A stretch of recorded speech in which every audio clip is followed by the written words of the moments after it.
Muy bien, vamos a abrir nuestras Biblias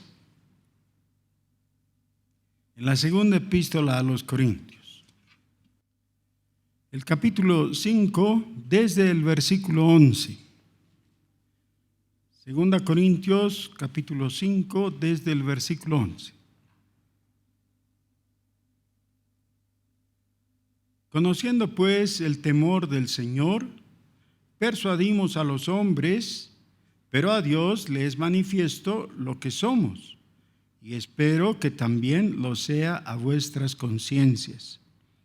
No nos recomendamos pues otra vez a vosotros, sino os damos ocasión de gloriaros por nosotros, para que tengáis con qué responder a los que se glorían en las apariencias y no en el corazón. Porque si estamos locos, es para Dios, y si somos cuerdos, es para vosotros. Porque el amor de Cristo nos constriñe, pensando esto, que si uno murió por todos, luego todos murieron. Y por todos murió, para que los que viven ya no vivan para sí, sino para aquel que murió y resucitó por ellos. De manera que nosotros, de aquí en adelante, a nadie conocemos según la carne. Y si a Cristo conocimos según la carne, ya no lo conocemos así. De modo que si alguno está en Cristo, nueva criatura es. Las cosas viejas pasaron. He aquí todas son hechas nuevas. Y todo esto proviene de Dios, quien nos reconcilió consigo mismo por Cristo y nos dio el ministerio de la reconciliación. Que Dios estaba en Cristo reconciliando consigo al mundo, no tomándoles en cuenta a los hombres sus pecados, y nos encargó a nosotros la palabra de reconciliación. Así que somos embajadores en nombre de Cristo, como si Dios rogase por medio de nosotros, o rogamos en nombre de Cristo, reconciliaos con Dios. Al que no conoció pecado, por nosotros lo hizo pecado, para que nosotros fuésemos hechos justicia de Dios en él. Amén. Oremos. Imprescindiblemente, Señor, necesitamos tu luz, la luz de tu Espíritu que nos guíe en la verdad y nos dé comprensión de tus Escrituras. Gracias, Señor, por Jesús. Amén.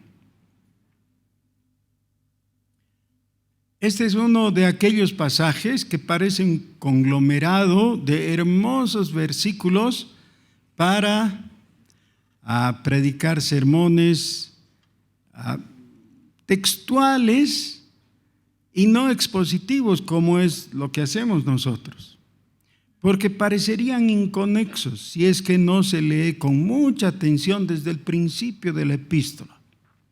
Así que tomémonos el tiempo para explicar ese principio y cómo hay un tenor que a través de todo el texto se va explicando.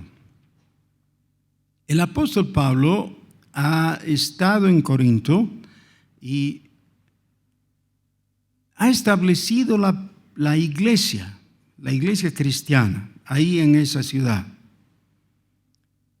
Los hijos, espiritualmente hablando, del apóstol Pablo, conformando la iglesia en Corinto, han tenido la alegría, la bendición de conocerle personalmente, pero casi de inmediato, después de salir él de Corinto, han llegado los maestros judaizantes, tratando de desprestigiar al apóstol. Y entonces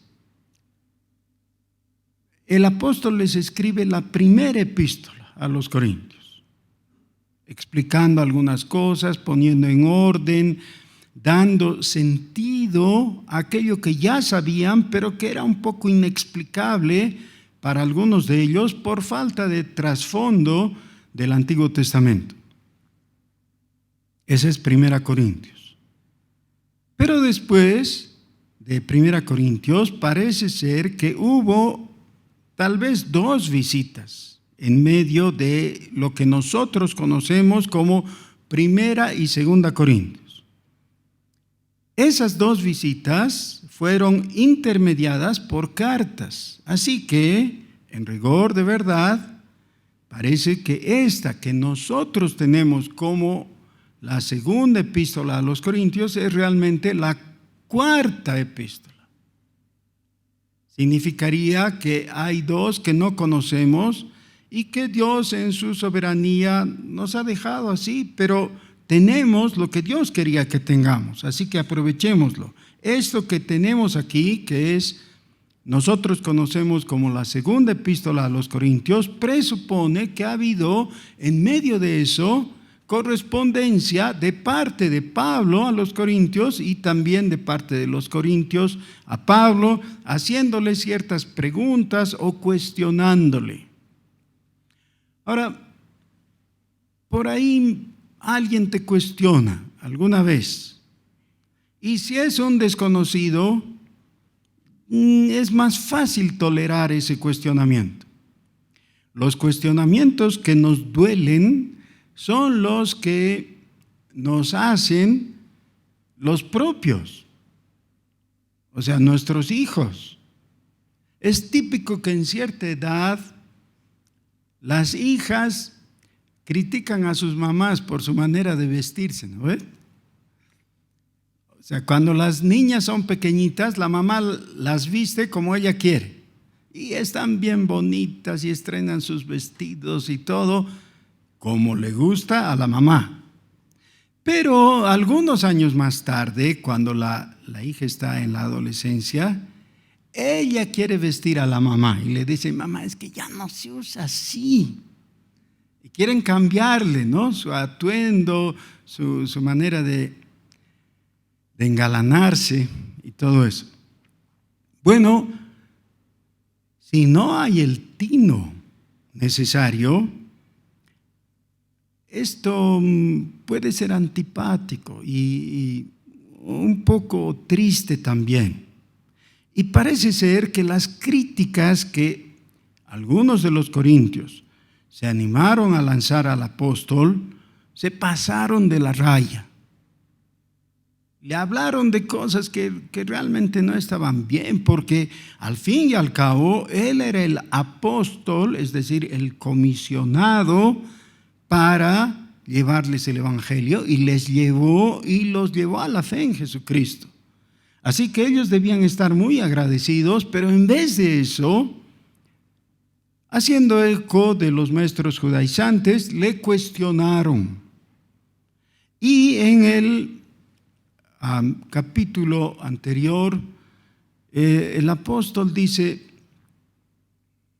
lo que están poniendo en cuestión es si somos competentes para llevar el evangelio. ¿Por qué no habría de ser? Decimos nosotros, con una ventaja de 2000 años que tenemos hasta ahora, ¿no? Y podemos ver eso muy lejos con otra perspectiva. Pero la razón que esgrimían es que Pablo había sido perseguidor de la iglesia. Y el apóstol dice: sí, pero justo pues, eso es lo que da valor a mi testimonio, porque yo era un perseguidor de la iglesia y ha sido tan poderosa la obra de Cristo en mí que ahora me he convertido en un proclamador, en un heraldo de Jesucristo y fundador de las iglesias locales en los diferentes lugares. Por tanto, el argumento que tenían los detractores del apóstol caen por su peso. En medio de esto, hay algunas cosas que él menciona que son de edificación para nosotros. No es solamente que estamos viendo una lección de historia, de personajes antiguos que tenían sus controversias y diferencias de opinión. No, esto tiene que ver con la teología más profunda y más fundamental también para nosotros. Entonces, en el versículo 12 dice que el gloriarse, que es inevitable, tiene que tener sentido.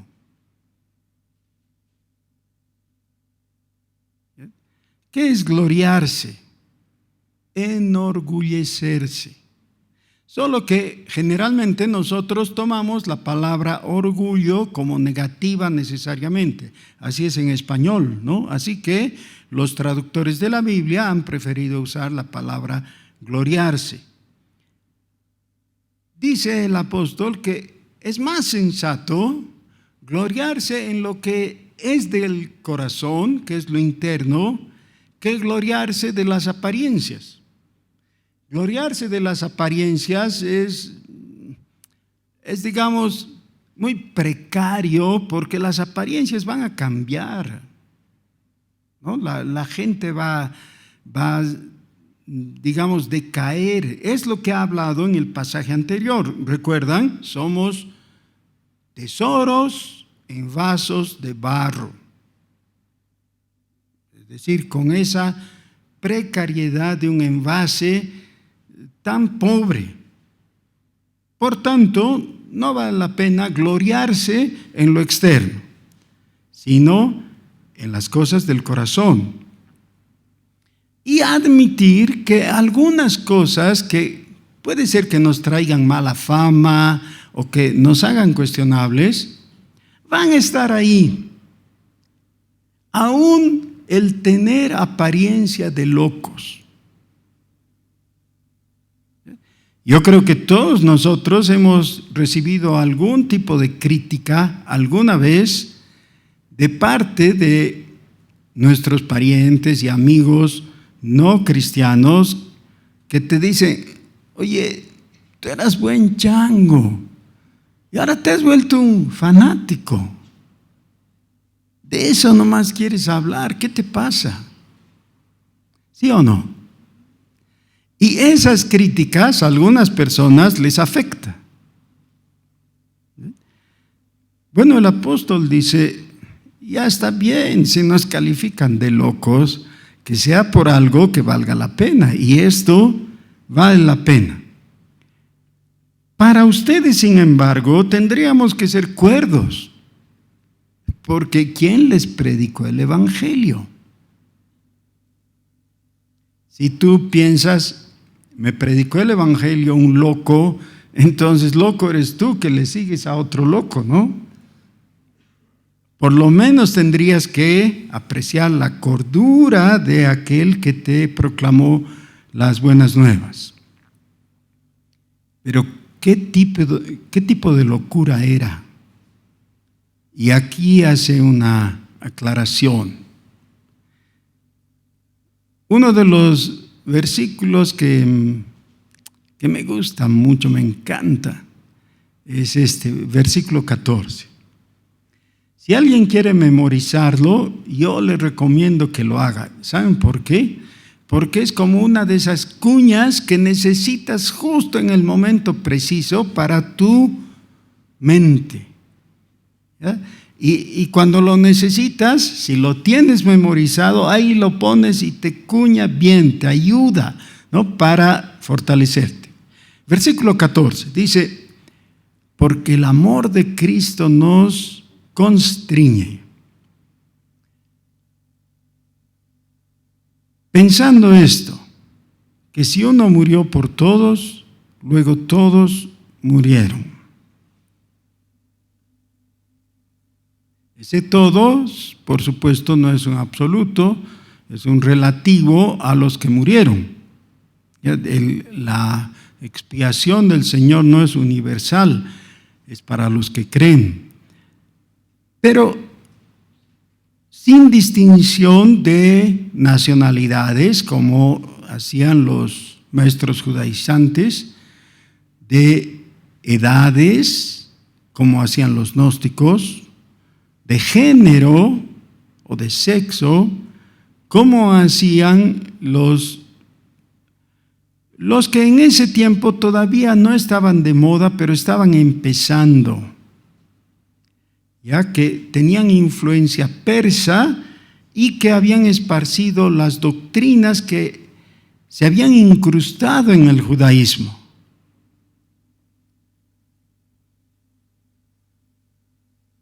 El amor de Cristo nos constriñe y ahora estamos. ¿Qué significa eso de constriñe? Porque no es una palabra que usemos mucho. Si alguno de ustedes tiene una versión diferente, van a encontrar, o tienen varias versiones, van a encontrar que casi todas las otras versiones coinciden en reemplazar esta palabra constriñe. En el comentario que hace de este versículo, Martín Lutero dice que significa, y seguramente es por eso en la versión en alemán está con ese significado, tomar en vilo. Constreñir es tomar algo, cargarlo y llevarlo a otro lugar. Esa no es la traducción de la mayoría de las versiones. Pero, ¿qué es lo que está diciendo? El amor de Cristo no puede ser algo que pasa como una brisa y solo te despeina. Varios de ustedes, yo les puedo ver, seguro que han pasado tiempito esta mañana peinándose. Yo quisiera también, pero no puedo. Pero la gente que invierte tiempo peinándose no quiere que el viento o algo así le despeine, ¿no es cierto?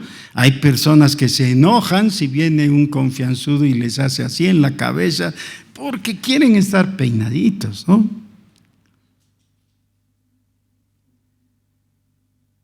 Si la manera en que el Evangelio te va a afectar es simplemente que te despeina y luego te sacudes o te pasas de nuevo el peine y ya quedas bien, entonces quiere decir que no te afectó mucho. Por un momento, quiero que respondas ante tu propia conciencia. ¿Cómo te afectó el Evangelio de Jesucristo?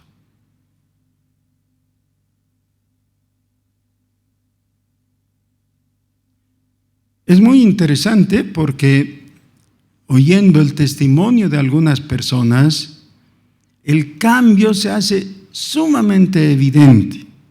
El típico testimonio que gusta compartir es de personas que dicen, bueno, en mi vida vieja yo era un borracho degenerado que me chupaba todo el sueldo del mes y me portaba mal en esto y el otro, y van enumerando sus malas conductas, ¿no? Hasta que oí de Jesucristo y Él me cambió y todo. Entonces todos quedan impresionados. Sí, pero la persona que no hizo eso dice, ¿y ahora yo qué voy a contar? Porque el testimonio es tan impactante, pero yo nunca fui borracho. Como nunca fui borracho, no tengo testimonio que compartir. Claro que no, claro que no. Porque el punto de partida es que todos somos culpables delante de Dios y somos necesitados del perdón de Dios. Los unos con pecados muy escandalosos, los otros no. Los otros eran personas honorables, decentes, de buena conducta, socialmente hablando. ¿No necesitaban perdón? Claro que sí, por supuesto. Porque aunque hay pecados decentes ante Dios igualmente nos descalifican. Necesitamos el perdón de Dios y la limpieza de Dios. Aunque nuestra conducta hubiera sido socialmente aceptable. Por tanto, cuando llegue el Evangelio y nos convence de la gracia de Dios, del perdón de Jesucristo, de la verdad de la expiación que Dios ha hecho por el Corderito, que es Jesucristo, entonces no podemos quedar como simplemente despeinados por el viento del Espíritu. Ese sería un desperdicio. ¿Podemos hacer algo de teatro? ¿Hay un voluntario que quiera venir?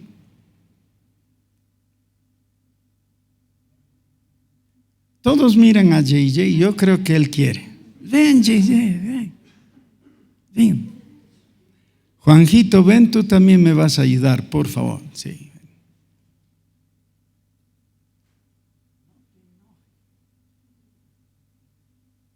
Despeina a JJ, despeina. ¿Se nota despeinado? Un poquito, ¿no? Es una de las personas agraciadas que su cabello de todas maneras está bien. No hay forma de despeinar, pero un esfuerzo más. Bueno, gracias, ahora ha mejorado la cosa.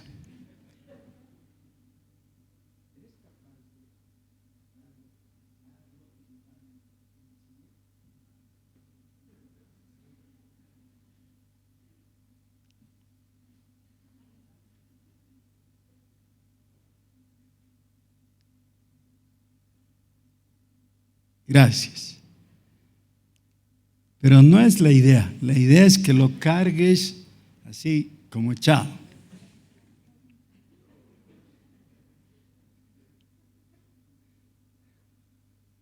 Solo que ya no es un niño, pues, JJ. Gracias, muy bien. Esa es la idea. Esa es la idea.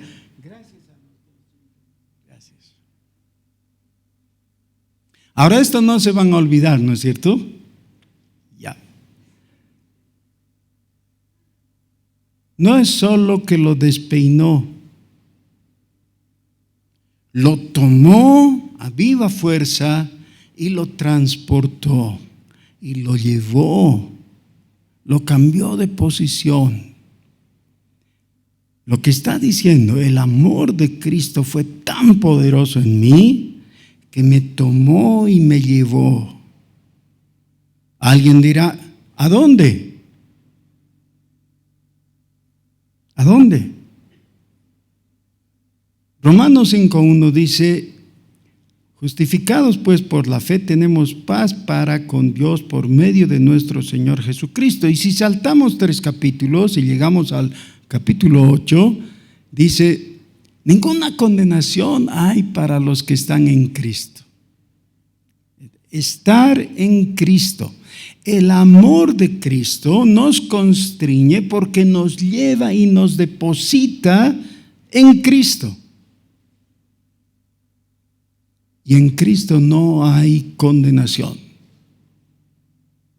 Ahora otra vez, el amor de Cristo nos constriñe.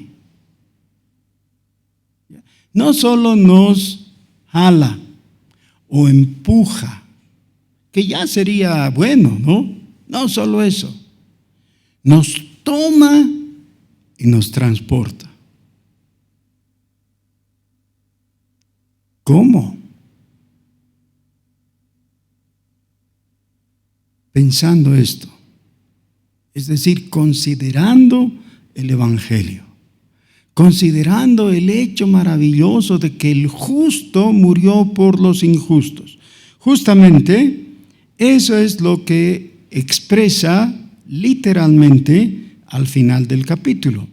El versículo 21 dice, al que no conoció pecado, que es Jesús, por nosotros lo hizo pecado, para que nosotros fuésemos hechos justicia de Dios en él. Me muero de vergüenza. Me muero de vergüenza de pensar que Dios pueda considerarme que soy justo, al punto de decir que yo soy su justicia.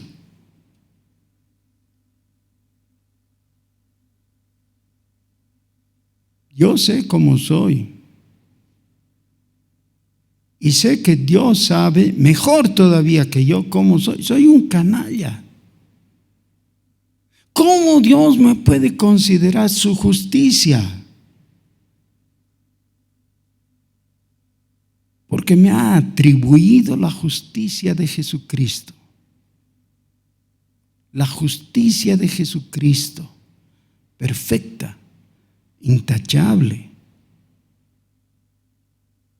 Porque era la única forma de ser aceptable ante Él mismo. No solamente Dios nos ha aceptado y recibido en una forma, como se decía antes, cuando la calificación era hasta 7, con 3.6, ¿no? 3.6 era la nota mínima de aprobación. 51 creo que es ahora, ¿no? Ok, bueno, apenas.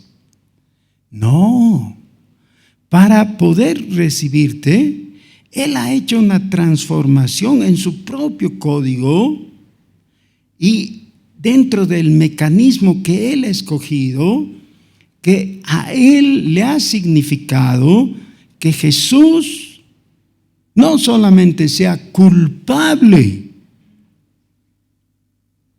sino que sea hecho pecado. Esa manera hiperbólica de hablar que lleva al extremo es contundente. Jesucristo fue hecho por nosotros pecado, con el objetivo de que nosotros seamos hechos justicia de Dios. Pero tanto lo uno como lo otro tiene que ver imprescindiblemente con Él. Hay gente que quiere la salvación, pero no quiere a Cristo.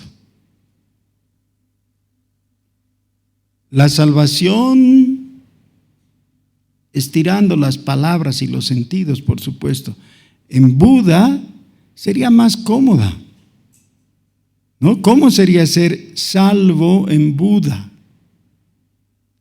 Bueno, sería practicar ciertos ayunos, privarse de sexo y algunas cosas más, y de esa manera podrías tener salvación. Ellos realmente no piensan en salvación ni nada, solamente estoy adaptando al esquema de la teología cristiana. Pero si tuvieran el código de la salvación, esa sería la salvación para ellos.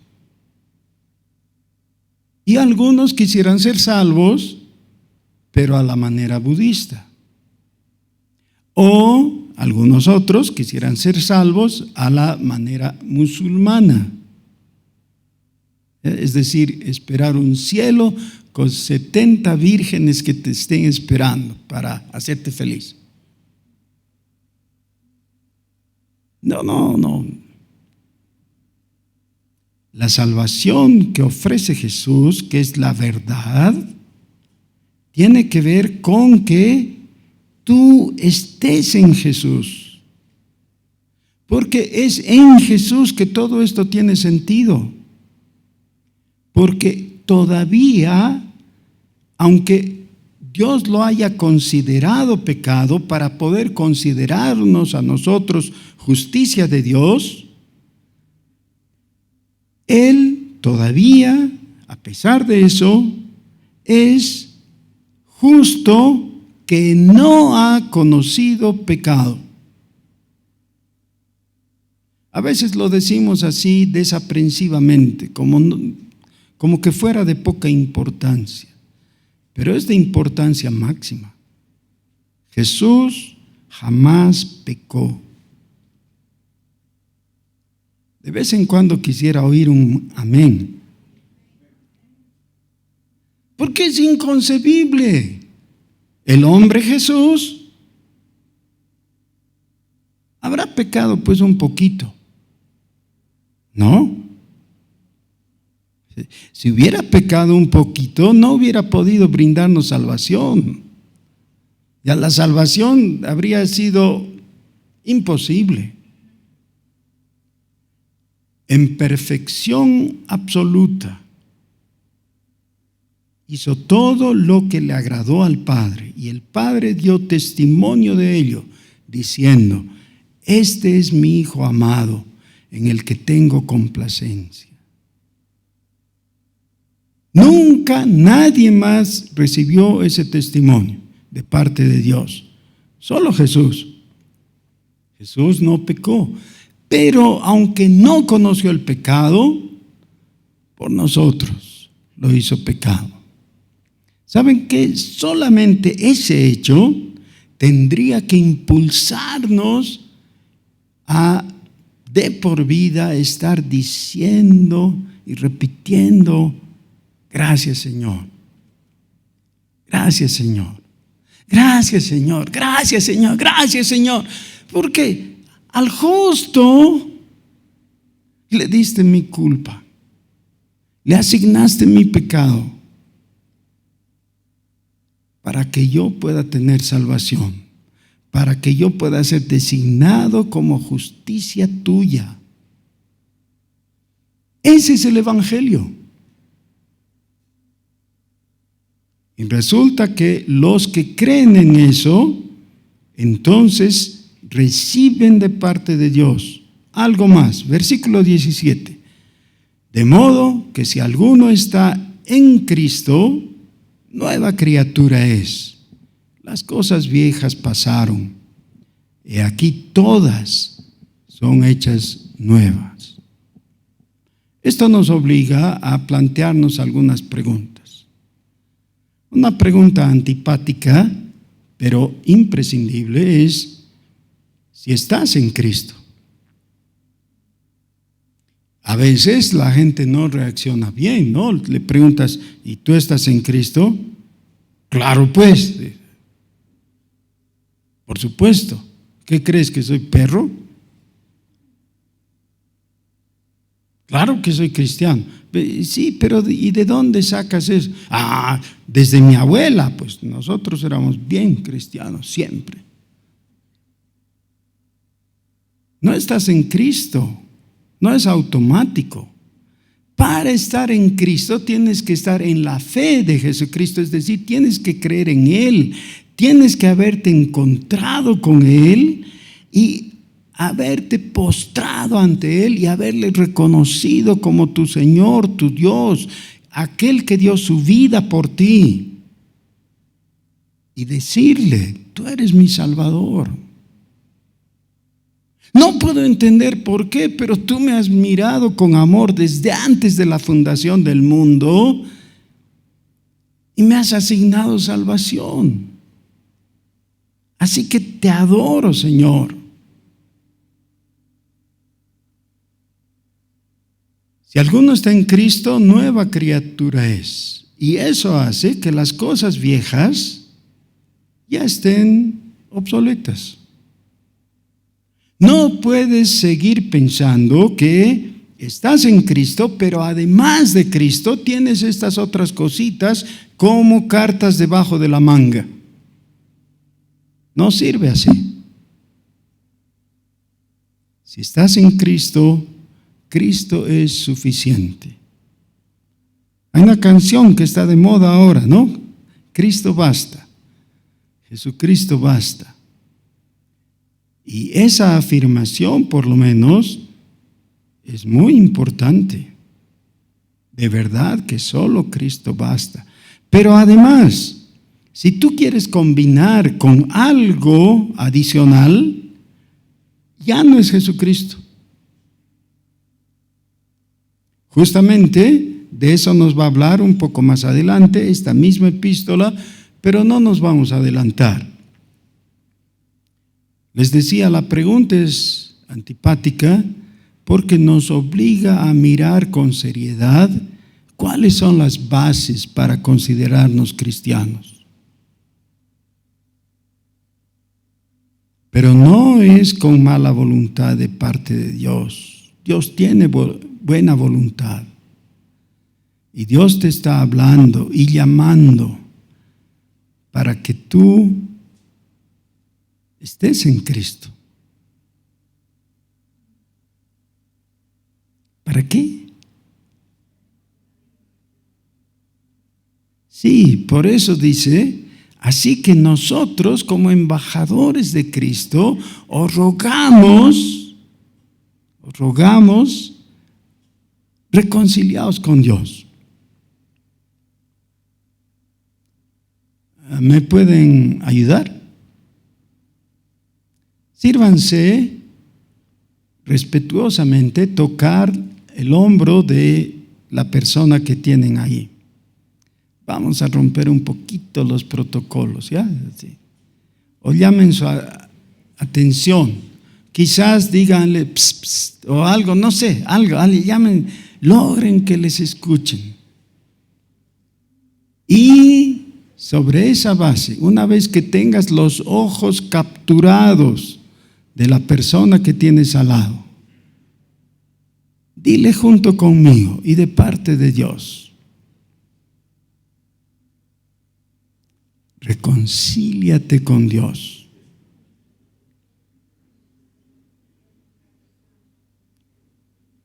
Versículo 20. Así que somos embajadores en nombre de Cristo, como si Dios rogase por medio de nosotros. Os rogamos en nombre de Cristo, reconciliaos con Dios. Por el barbijo no te escuchó, dile más fuerte, por favor. Reconcíliate con Dios, reconcíliate con Dios. Estar en enemistad es insensato con cualquier persona, pero estar en enemistad con Dios, esa sí es locura. Más que todo porque Dios no quiere esa enemistad, Dios quiere ser tu amigo. Para reconciliarse, Él ya ha pagado el precio. La vida de su Hijo. Así que tú no tienes que pagar nada. Nadie te va a pedir plata por esto, por si acaso. No aquí. Ya no es cuestión de dinero, no es cuestión de cualquier otra cosa que tú tengas o puedas dar, porque no puedes dar nada que valga. Pero había un precio. El precio ha sido pagado por Dios mismo. Así que reconciliarte con Dios es algo que necesitas hacer y que debes hacer y que lo vas a hacer ahora. Hagámoslo juntos. ¿Qué tal?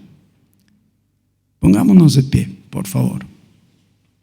Señor nuestro, oh Dios eterno, gracias por Jesucristo.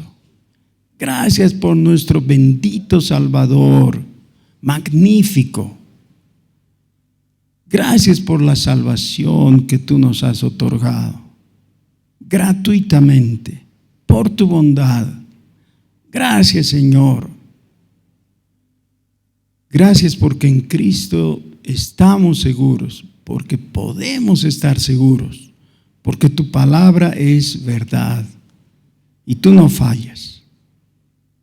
Gracias por no tomar en cuenta nuestros pecados. Gracias por haberlos limpiado, haberlos puesto en el altar y quemados. Gracias porque ahora somos declarados justicia tuya en Él. Gracias, Señor.